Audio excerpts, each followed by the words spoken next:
to Stitches and Sundries. This is a podcast about cross stitch and stitchy goodness. And this is our Halloween episode. Ooh, spooky. This is also our 50th episode. And I was planning to do something special, and like literally every plan that I had completely fell through. Got freaking cat hair everywhere. So it's just gonna be a normal episode. I just happen to have devil horns. Oh yeah. I mean, I'm a devil most days, so this is just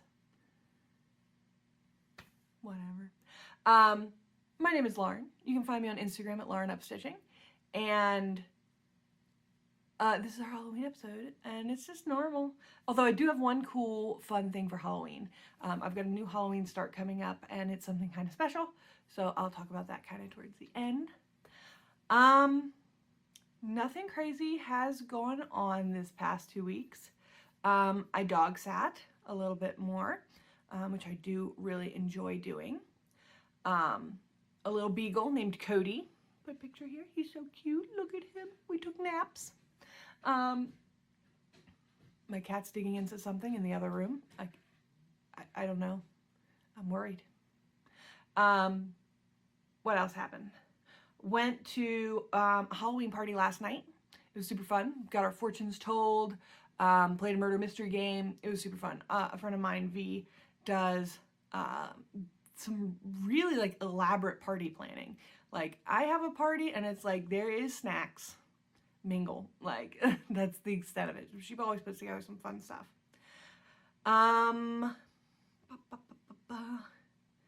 Anything else crazy? Not really. Had a stitch and bitch. It was great. A stitch and bitch is if you have friends, they don't have to stitch. Do a stitch and bitch. Complain about the week. Complain about the times. It's good to get all this crap off your chest. There's been just kind of a lot of crap lately. I think we're all in a little bit of a doldrums.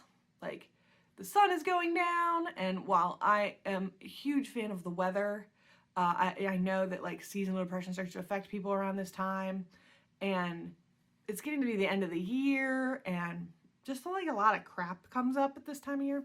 So get that out off your chest.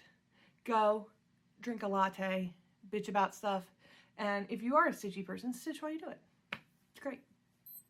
Other than that, not a ton going on. I do have to say, I think I said it in the last episode, that I have some of the best friends, like ever. I do. They're pretty great group of people, so I'm very lucky to have them. All right, so let's talk about cross stitch. Yeah, very small update. Like I said, not a ton going on. I'm recording this on October 30th, so tomorrow is Halloween. We're dressing up for work, but I don't think that's like leading to anything. There's nothing like there's no events or things happening, but you can dress up.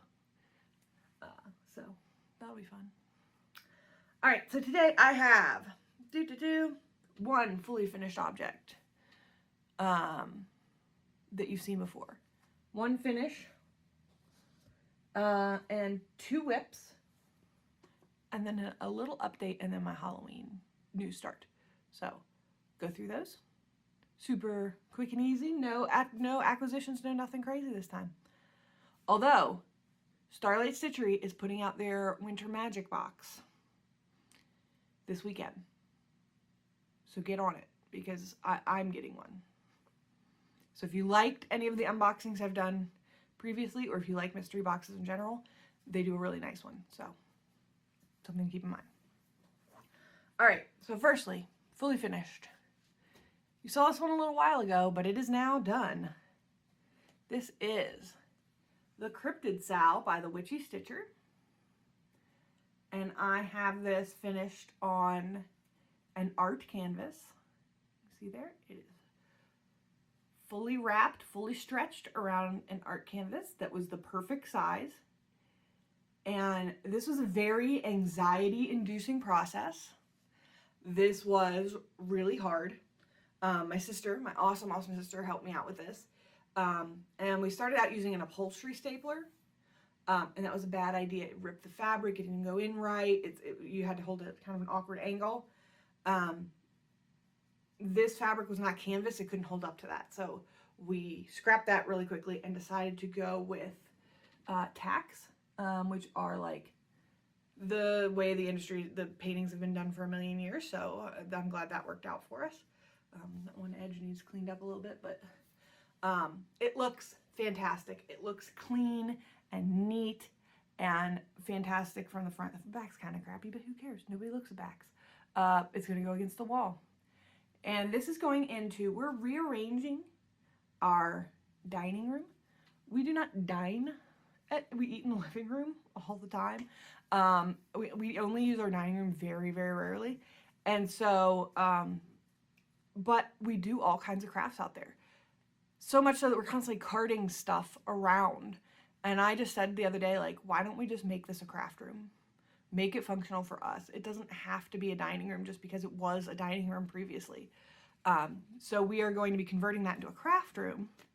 And this will either go up in that craft room or the room that's kind of like storage for all our shit is going to be my sister's office. And she said she would also really like it in her office. So it'll go one of those two places. So I'm really happy with that. I'm thinking of doing a, like a balsa wood, like, is it basswood? It's a little stronger than that. Just like frame around the edge, just very narrow and black. Just to kind of finish the edge, hide the tacked down portion of it. And then if I was like, oh, I want to submit this in the fair because they really care about backing, I could just basswood the back. And it wouldn't be an issue. So, yeah. Love that. Think it's beautiful. So, yeah. So that is finally done. That is something I finished earlier in the year. I don't have my book with me. And so I'm glad to have that fully finished. It's looking more and more like I'm going to carry another 2 projects, one of which is 2 years old, that I just cannot seem to get fully finished. I know how I want it finished, but it requires sewing at a level that I can't sew. But it's sewing at a level that my sister's not super comfortable with, and because it's a cross-stitch piece that I really like, she's like, I'm afraid to ruin it. So I gotta like find somebody that will finish it. I've got 2 of those that I want finished as like pillows. And I know pillows aren't that hard, but like neither of us are sewers, so I gotta find somebody. Second finish / fully finish is November. November's done. Pull that right there, yeah. This is Flowers of the Month November by Maurer-Stroh. They're free on her website. I'll say it every time just because if you're new here. And this is Corners and Curls font from ScreamingHeartDesign. I add that later. And I love it. This actually ended up being one of my favorites. I did not think it would when I started it. I wasn't positive about the yellow and gray coming together.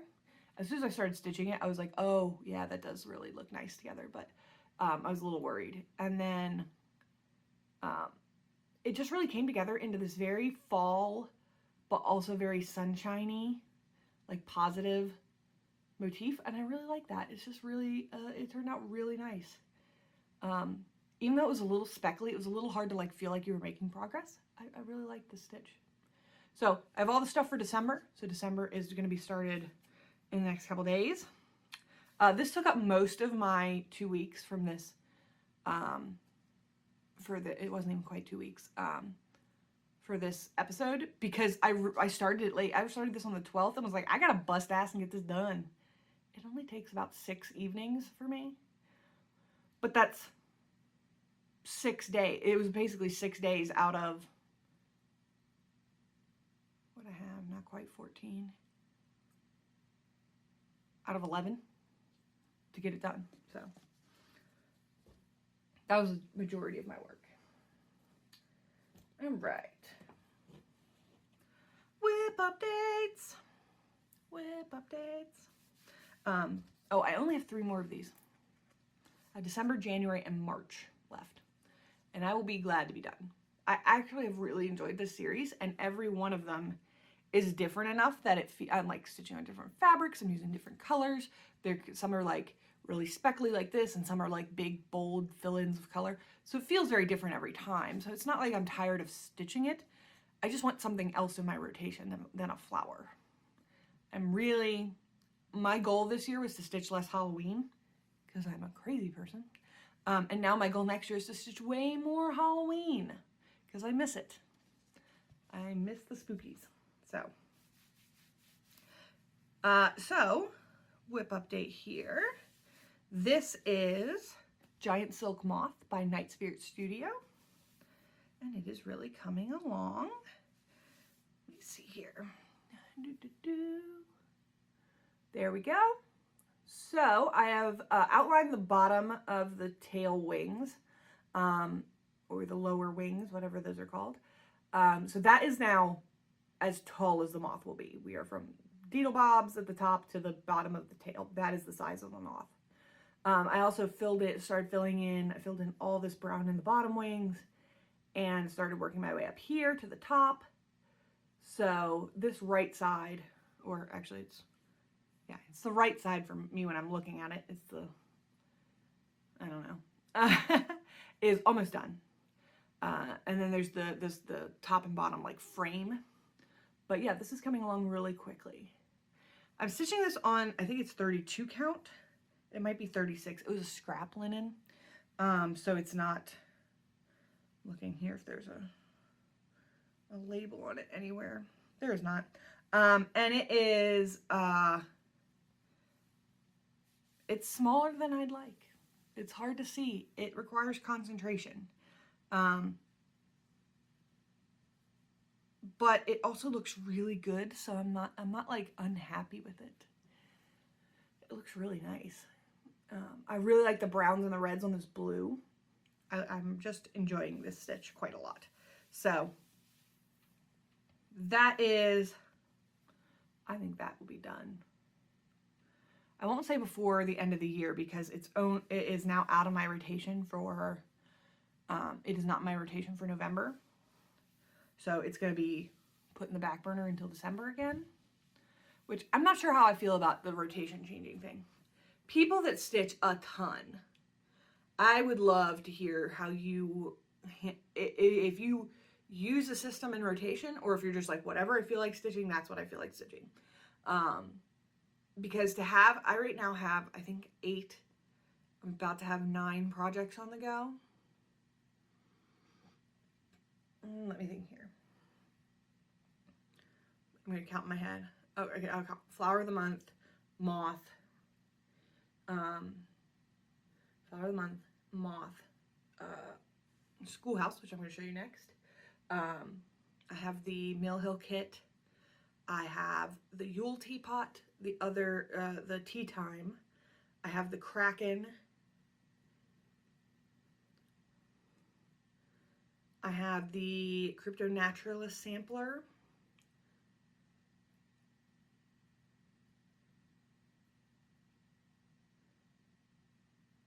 That feels like everything. So I have 8, gonna be 9 with this Halloween start I'm gonna talk about later. And that's like almost too much. I don't feel like I'm making progress. I feel like I'm constantly like almost making like I'm starting to hit my stride with this, and then it's out of my rotation. So, but I like having the variety of projects. I like all the projects I'm working on. So I don't know. It's definitely like a balance game, but I would love to hear your take on how you structure your rotation, and if there's like things that like really make you feel motivated or not.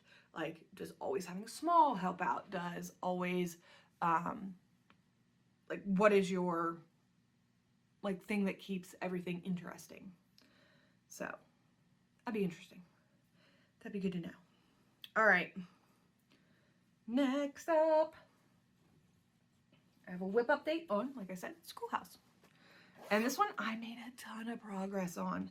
I'm shocked how much progress I made. I don't know my horns are askew. so I made a ton of progress on this. So you haven't seen this one in a while. So this is where I was before. This is, I have the thing.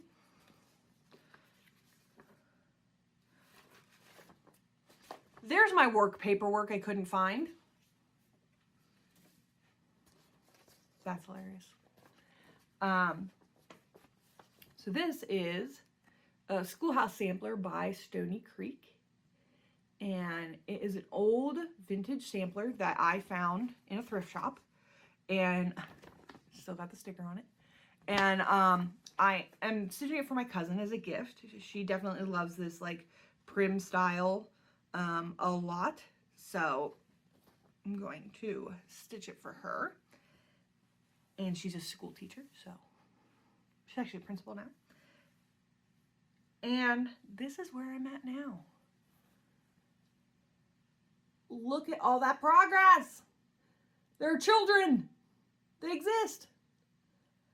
So I have finished, I think before I might have had some of this grass down here done, but that is complete. This fence is complete. The children are basically complete. There's one color that since I did, I'm updating this to be a little less pastel. So I've changed it to blue, and I don't have that blue that I changed it to. So he's almost done. He's got a little blue he's missing in his overalls. All these hills in the background are done. And this banner, half of it is done. There's another color that goes in the other half of the blocks. And that went so much quicker than the schoolhouse did. Like that just, those hills in the background are tent stitch. That's why they look kind of like hazy and like faded in the background, which I like that, the use of that. So they went very quickly. But yeah, look how good that's looking. So my next thing I'm going to do, well, I'm going to finish that up, obviously. I'm going to finish up those kids and that side of things.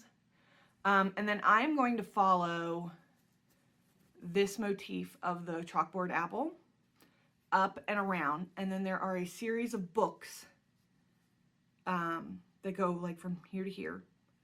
And then I'll go down and work on this side. Which also should go pretty quickly. It's one girl and a tree. So I'm hoping that will go very quickly. So yeah, I'll work on these books and this over. I'll fill this kind of like from here down,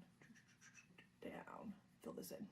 And then I will have the alphabet at the top and the border, which is here and as well down here. So that's my kind of goal for tackling this. I have really enjoyed this. I already know what my next gift stitch is going to be. It's kind of in the same vein, but not really.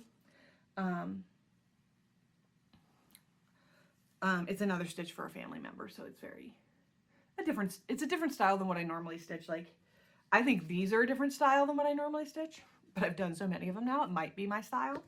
But this is definitely weird for me. Every time I get it out, people are like, oh. And I'm like, it's a gift, it's not for me. They're like, oh. Because this isn't, but I do think it's cute. And I think that schoolhouse turned out so good. The detail in this, like, it's a pain in the ass. I switch colors a lot. I do like 2 or 3 stitches in a color and are changing to another color to get the depth of detail. There's also going to be a crap ton of back stitching. I'm actually thinking when I finish the inside the apples and chalkboards, I'm going to do the back stitching for the scene because then I can switch from back stitching to a letter, back stitching a little bit of vine, so I can flip-flop because there's a lot of it. And while I don't mind back stitching, like it's not the hellhole that other people think it is. It can be like you don't feel like you're making progress the same way. So I'll use that to break it up. So that's my plan. I really like this stitch. It's a lot of fun. It's a different style. It's a different time. The pattern is slightly annoying. Like, it's hard to read. I had to completely, like, by hand move this into using Flosscross, my favorite site. Flosscross.com is fantastic for translating a paper pattern, if you do it by hand, but it's not horrible, or making your own pattern if you're just trying to tweak something or like adjust something. I love it. So yeah, and so I had to do this by hand, but it was totally worth it because the pattern as written, not really that great. Very smushed, hard to read, very just very awkward to work off of. So I'm glad I got it in Pattern Keeper. It has made working on it so much better. So yeah. So there's that. All right. So, oh crap.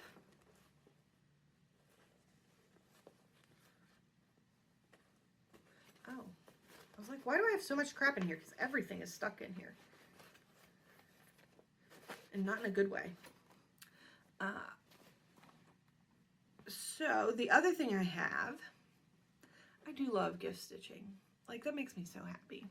To have this and be able to give it to her will be really lovely. I would like to have it, like, I would say I'd like to have it for her birthday, but her birthday's like January 3rd. So it can't be Christmas or her birthday. It might have to be next Christmas. It'll probably take me that long to freaking finish it and frame it. So, yeah. The other update that I have, gotta fix this.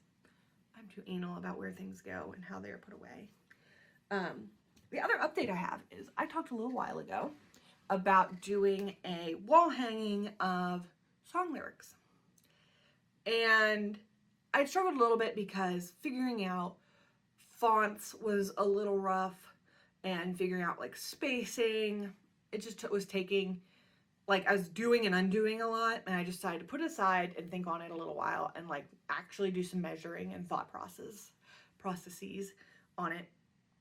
And then I was at work one day, and on my lunch break I was piddling with another project, and I was like, oh wait, I could use Flosscross to figure out my fonts.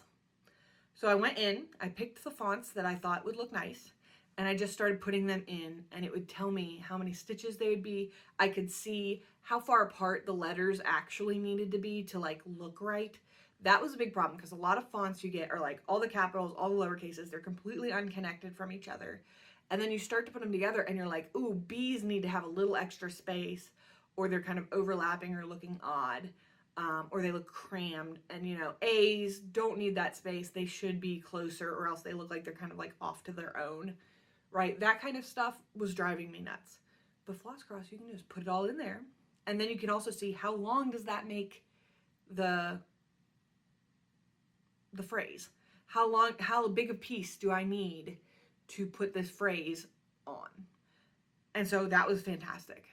And so I've done now, I have 5 songs picked out, I think, so far, but I finished the first one. So this is the first piece in my song lyrics wall hanging, which technically makes 10 projects.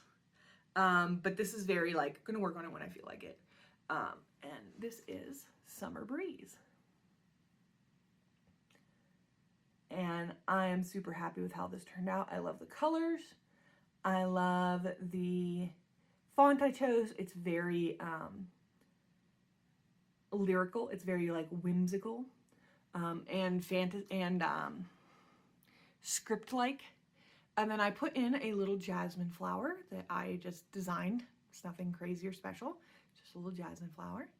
And this is a song by Seals and Crofts called Summer Breeze. It's a 60s mellow, very hippie, but it's incredibly evocative. It's poetry. It is very much a time that they are describing.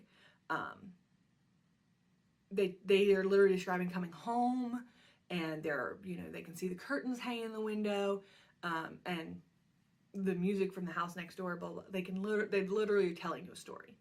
And it was one of my mom's favorite songs, and it means quite a lot to me. So it was the perfect start. And I'm super happy. I used a scrap of 28 count vintage Stormy Night. This is what I stitched my Halloween ingredients for Horrific Halloween banner. I don't know why I'm gesturing here. It would be over there normally, but it's up for Halloween. So yeah, use a scrap of this fabric. I was gonna see, I thought maybe I could get another one on there, but I think that would be pushing it way too hard. I honestly should have centered this and given myself way more edge, but I didn't think about it. So yeah, there's the first one. That is done and ready to go. And as I said, I have, I think I have 4 more songs already picked out. So the next one I'm going to be doing, when I have about 10 songs, I am going to stitch the Spotify scanner, the thing you can scan. It looks like wavelength, the Spotify thing, and I will put the link to the playlist in the below, because that's the point, is to share these songs. So if I could, I will do a little testing with YouTube on how much of a clip I can put in, and yeah, so this is, I'm super pleased with this. I'm super pleased to have started this project. I think it's going to be a fun thing to work on. And I actually have in my podcasting room down here, podcasting room is a craft room, storage room. I have one wall and a couch stuck in here. There's a blank wall, and I think that's where it's going to hang. So yeah, looking forward to doing more of that. So yeah, and the jasmine flower is something I probably won't do, like the little like motif or something little. It's not going to happen every time, but it just seems so perfect. And I found a free, it was a picture of a lily, and I just molded it into a jasmine flower, and it was easy. I probably won't do that every time. Oh crap. Okay, hang on. I need to run out into the other room and grab something. I'll be right back for my Halloween start update fun thing. Hang on.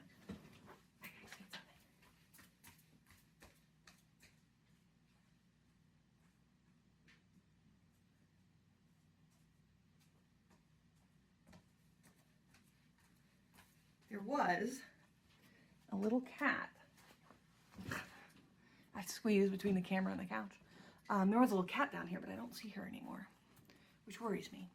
So you may remember this from just not too long ago. Let's see if I can turn it to not have the whole room reflected in it.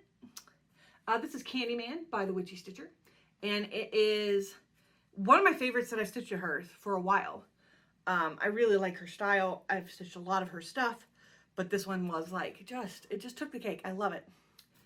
So a friend of mine was by, and he's a super big horror movie fan, and he mentioned that I needed a Hellraiser one to, like, as a sister piece. That Hellraiser and Candyman were very much of the same time. They are both, well, Candyman is way more of a commentary than Hellraiser, I think. But Hellraiser has a lot to say about sexuality and, you know, the world we live in. And so he mentioned a quote that he said that would be great for a sister piece. So I spent some time designing a sister piece, and here's what it is going to look like. So this is very much inspired by this design, and I'll talk about, I have reached out to Witchy Stitcher, and I'll talk about that in a second. So obviously the frame and everything is very much inspired. It's almost a direct lift, like I moved some blood drops around, but that's really it. The center is the lament configuration, the puzzle box that starts the whole thing unfolded. So that this is as close as I could get in cross stitch to the details on the box, but it is correct for the sides of the box. And of course I do like the inverted cross. That is quite cool. And then the quote around the edge is a quote from the original book as well as the original movie. And it says, no, I don't have it in front of me now. It's, "No tears, please. It's a waste of good suffering." Oh, such a good line. And then at the bottom here, this where the eye is on Candyman is a coin or symbol that in the new remake, the new pinhead design is amazing. It's also a pretty good movie. Like, it is a return to the franchise. Like, it truly is. So if you've not seen, if you like the original or you like horror movies and you're looking for something on Halloween, by the time this comes out, it won't be Halloween anymore. But if you're looking for something, the new Hellraiser movie is really good. And the actress, her name is Jamie, but now I can't remember her last name, does a fantastic job at it. But the design of the new pinhead has this like throat piece, and through her throat is a rod with this symbol on it. And it's like every time she moves, it's like glinting, and it's like obviously a motif for her. And so I wanted that little blend of the old and the new. It also looks just like a piece from that world. It's just accurate. This original was released when the remake of Candyman came out. And so it felt kind of fitting that this is coming out, that, you know, that they had just done a reboot and refreshment of the franchise, blah, blah. It was very cool.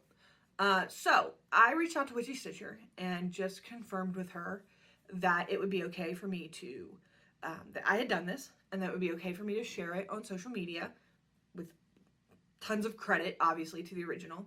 That I had no plans of selling it, that it was just for me for personal use. But if she was uncomfortable with me sharing it on socials, you know, I would, of course, not. And she was so kind and so wonderful. She was like, "I love it. It's so great. Of course you can share it." And she was just incredibly, she's such a generous person in the cross-stitch community. So I will have both of these. I'm going to frame it similarly in the gold frame.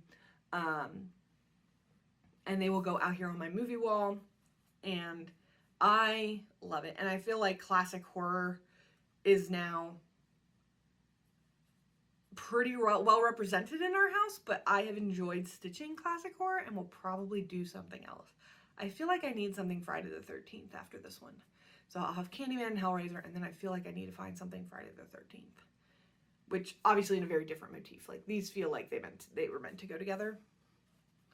But I don't need everything to be in this motif.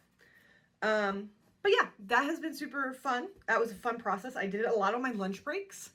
And so I would have to hide it because I'm like, my God, there's a freaking inverted cross. I do not need to be dealing with this in my very religious workplace, which was fun. But yeah, so that is upcoming. I'll actually be starting that tomorrow for Halloween. That is going to be my Halloween start, and I'm super excited about it.